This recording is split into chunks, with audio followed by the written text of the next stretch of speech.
Hey everybody, welcome back to Avalon, episode 3. Now this is the episode where we finally start on the downtown area, start adding some buildings and sort of working around the central point, but we're not actually going to work too much on the, the actual bus lanes and the real central point design as much. Really, we're going to focus primarily on this sort of front area just outside of a central point.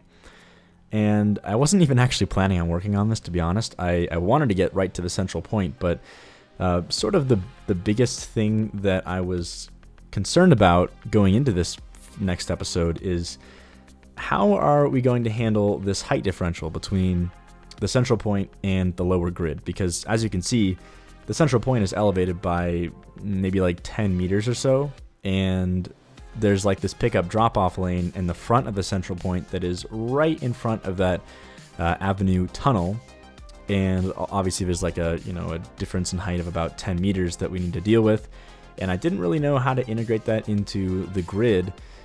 And so really what I started with was, okay, let's have some walkways. We'll have some pedestrian walkways that are elevated that can maybe lead somewhere or help navigate through this block. And this is really what sort of spawned the idea for something that I want to roll with for much of this downtown area. And what that is I want to have like an elevated sort of pedestrian skybridge type walkway system that sort of just meanders through much of the downtown area. And not just as like a sky bridge, but as sort of like a plaza, marketplace. We'll have like restaurants and things. Really, I want it to feel like the pedestrians have their own layer in the city. So there's like the bottom layer, which is the grid itself. And this is where all the buildings are at their base. And there's, the roads obviously for the vehicles, but it's not very walkable. And to cross any intersections, you have to actually wait at, intersection stoplights. And it's not very, pedestrian friendly. So next, like 10 meters above, we have this pedestrian system. And this is where we have like all the walkways. We've got restaurants and shops and all this stuff at this level.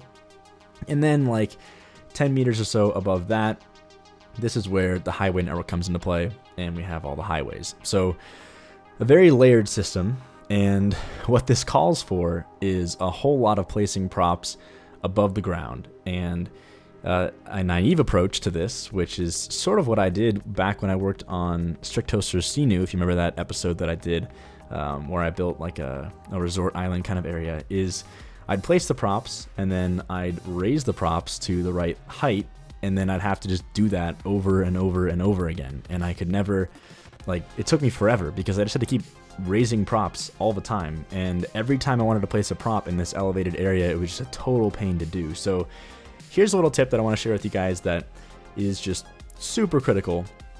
If you ever want to do any sort of elevated walkway system, or really just placing things at an elevated height, which is something that I'm going to do a lot of in this project. I'm going to use lots of ploppable asphalt to create sort of ground levels that are actually higher than the actual ground level, and we'll have, buildings and restaurants and walkways and all these things elevated off the ground.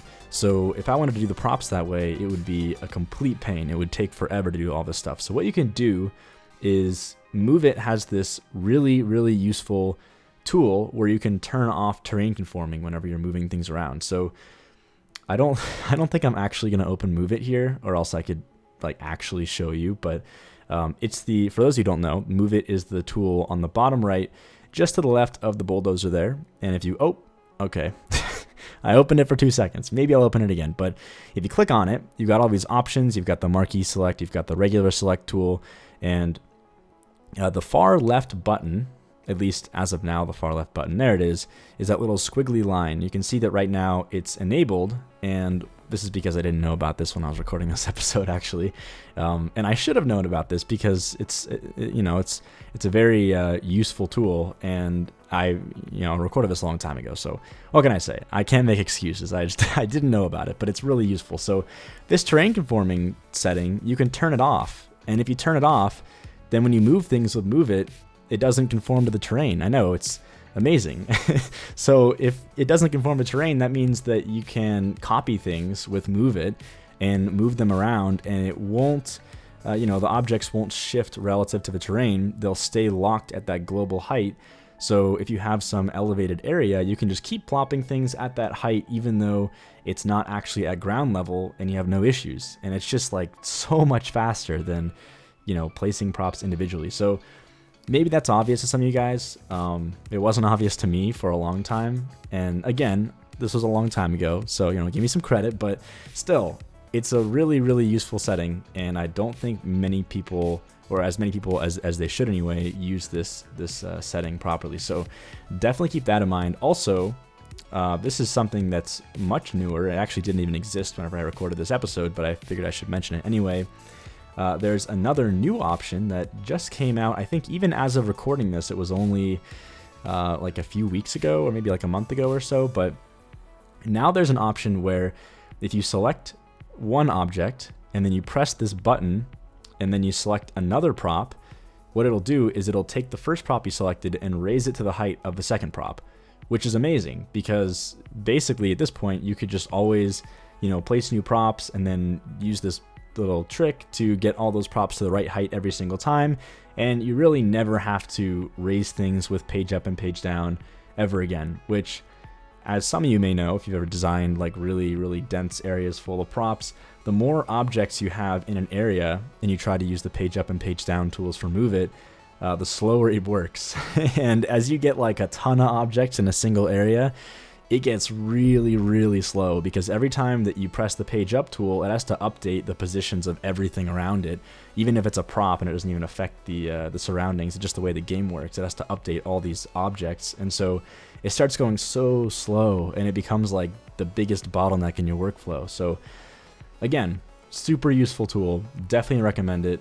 You can't see it right now, but it is in Move It Now, I promise you. So take a look at that if you're ever doing anything like this. But anyway, geez, that was a bit of a detour that I wasn't expecting to take. But back to the episode. So, I want to talk about this a little bit. So you can see I'm adding these lights down here underneath this, this little pedestrian walkway area. And I don't know, something about this just reminds me of Tron. I don't know if you guys know what I'm talking about. I just love that like blue lighting effect underneath the roads there. And I really want to design this city to look super great at night. So the whole concept really going forward is going to be to pay very close attention to not only how everything just looks normally, but adding in nice lighting everywhere we go. Because again, this is a snowfall map, so there's not a ton of variance really in terms of the way things look from day to night. It's all just white all the time. So I really want to have a nice looking nighttime city because I think that this is a great opportunity to really design something that's almost like, you know, I'm kind of in my head, I'm thinking, what's it called? Well, Tron, for one thing. That was the first thing that came to my mind, but also Blade Runner. Blade Runner was a big inspiration as well in this sort of city design. So maybe if you think of especially Blade Runner, you kind of get the idea of what I'm going for here. You know, a very sort of industrial, corporate, very commercialized area, and very dense, very concrete jungle-esque. So that's the inspiration, and you'll see a lot of attention to lighting, especially in later episodes. And pretty much every time that we do anything, I'm going to go back and do the lighting right then and there, so we have, you know, a very consistent lighting design as we go forward. But anyway, moving on to right up at front, right in front of the central station here. I wanted to get this area polished off, and then next episode we'll actually do the central station itself. But I do want to add as many trees as I possibly can, because the central station kind of ends up being one of the only breaks in the skyline in this downtown area. So anytime that I can fit trees in, I really want to do it because it's going to be very urban, very, you know, concrete, jungly, and there's going to be really just buildings everywhere and not a lot of room for nature. So definitely if we can fit some trees in, I'm going to try and do it. So that's what's going on right here, right now. But finally, I do want to talk about this as well. Just another tip that I have sort of learned about as I've played around in Snowfall quite a bit now. You might have noticed that I was covering up these curbs a little bit, the sidewalks in particular, with like these, you know, these cobblestone textures and whatnot. And while I do like the look of the cobblestone, that was sort of the idea there, is to have some variance in what the sidewalk looks like. The real reason that I was doing it, especially towards the beginning of this project, was I just don't like what snowfall does to the road textures. So you might notice that when you load a snowfall map, the sidewalks get this weird, like, kind of snowy wash off to the side. You can see that kind of white texture along the sides of the roads there, and also the texture applied to the roads themselves. It's kind of like a faded white look to it, and I'm not a big fan of it. Like, it looks kind of unrealistic. It looks kind of odd, and it took me forever to figure out, like, what was going on here. Like, why? Like, how can I change this? How can I make it look better? Like, if I would change, I would use, like, Roads United. I would change the road textures altogether. And it seems like no matter what I was doing, it would always overlay this ugly white texture. And so it turns out, and this is super useful if you're somebody who wants to work in snowfall as well and you don't like the look of this, as it turns out, the texture that is being applied here is the grass diffuse texture. So basically, whenever you load a snowfall map, what it does is it just applies the grass diffuse texture on the sidewalks. It applies it on the roads themselves.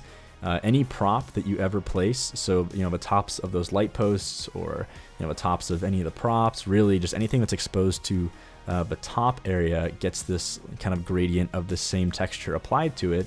And by default, the texture is just pure white. That's just how I think the default snowfall texture is.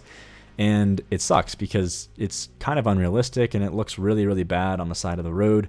So if you want to fix that, if you want to make a much better looking texture, and I fixed this, but it's much, much later in the project. Again, I'm just trying to share these things kind of early on as I think of them, even though this is something that I struggle with for many, many episodes. If you change that texture, and you can change it very easily by getting Theme Mixer, by the way, and then you just go ahead and open up Theme Mixer, select the grass diffuse texture, and then swap it with something else that's maybe, not a blank white texture, for one. I had like an actual kind of scattered snow texture that's got some transparency here and there, and actually it utilizes the alphas, and it makes everything look so much more realistic, and I'm actually happy with how the curbs look now, instead of this sort of boring, unrealistic white gradient that happens by default. So anyway, just another tip for you guys that are maybe thinking about starting a snowfall city. Like I said, I know that a lot of you guys are probably going to start some sort of snowfall city at some point. It seems like a lot of people have been asking me, especially on Twitter, about things that I do to make the game look better in snowfall. So I'm trying my best to share these things early on, even though I don't really get to them until much later. And for the final part of this episode, we're going to get to it in just a minute here, but I do want to talk about it. We're going to start using a lot of billboards, and this is again kind of going back to that Blade Runner-esque, very commercial, very corporate city. I want to have all kinds of advertising, like big billboards everywhere, and especially as we get closer to the sort of commercial downtown, like Times Square-esque part of this city. So that'll come probably in episode 6 or so, after we finish the central station. But on the other side of Central Station, I want to have really the heart of the kind of commercial downtown area, the Times Square, if you will. And we'll probably kind of fade out of the advertising more as we get away from this downtown area. But obviously, I still want to have lots of this kind of industrial mixed in with the big buildings and the skyscrapers and all this other stuff to kind of get that aesthetic that we're going for here. But commercial-wise, lots of billboards, and I scoured the workshop to try and find the best billboards that I could. You can see these right here, the McDonald's, the Heineken, the T-Mobile. These are all a part of what is pretty much the best billboard set on the workshop right now. If you want to download this for yourself, I do have a link to my entire collection in the description down below, so you can take a look at that. But these billboards are probably the best on the workshop right now, and they're pretty big, like scale-wise, but man, if somebody would make like giant Times Square scaled billboards, that would be amazing. Like, I'm talking like huge. You could like put them on the sides of buildings. Like, that would be incredible. Right now, we have a pretty limited selection of billboards, and I really wish there were more. So if somebody ever does that, please, like shoot me a tweet or something. I would totally use them. I would love that so much. But anyway, we're like right at the end of the episode. I've been talking about so much stuff, and there's still even more to talk about, so we'll get into that next episode. But I hope you all enjoyed this episode, and as always, thanks for watching, and I'll see you next time.